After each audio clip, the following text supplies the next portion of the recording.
কথা বলে ইনশাআল্লাহ আমি বিদায় নেব।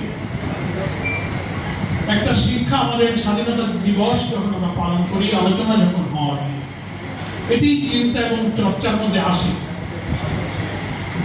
কোন দেশের স্বাধীনতার সংগ্রাম, স্বাধিকারের সংগ্রাম, বৈষম্য বঞ্চনার বিরুদ্ধে সংগ্রাম, জুলুম অত্যাচার শোষণের বিরুদ্ধে সংগ্রাম কেন হয়? মানুষের স্বাধিকারের চেতনা, বৈষম্য মুক্ত চেতনা, স্বাধীন জীবনযাপন, মানুষের আকাঙ্ক্ষার বিপরীতে যখন শাসক গোষ্ঠী অত্যাচার এবং জুলুমের খড়গ চাপিয়ে দেয়, তখনই জনবিপ্লব শুরু হয়। আমাদের স্বাধীনতার বা মুক্তিযুদ্ধের ইতিহাসের দিকে তাকালে আমাদের কাছে মনে হয় যে আমাদের মুক্তিযুদ্ধে 9 মাসের মধ্যে আমরা এই দেশটাকে স্বাধীন করেছিলাম। 9 মাস ধরে আমাদের মুক্তিযুদ্ধ হয়েছিল। আসলে কি আমাদের এই স্বাধীনতার সংগ্রামের ইতিহাস কি এই 9 মাসেই সীমাবদ্ধ?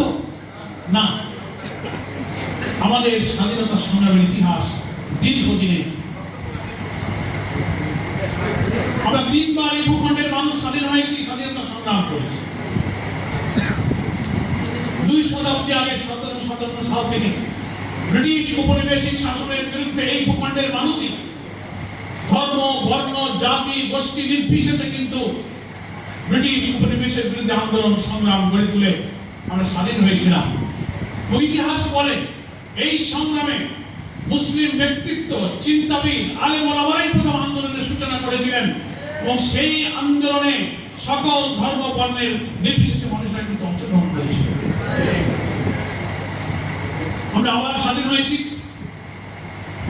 যখন সেই স্বাধীনতা রক্ষা না করে তদানীন্তন ব্রিটিশ থেকে মুক্ত হওয়ার যে ভূখণ্ড আমরা পেয়েছিলাম, সেখানেও কর্তৃত্ববাদী শাসন, এক পেশে শাসন, বৈষম্যপূর্ণ শাসন,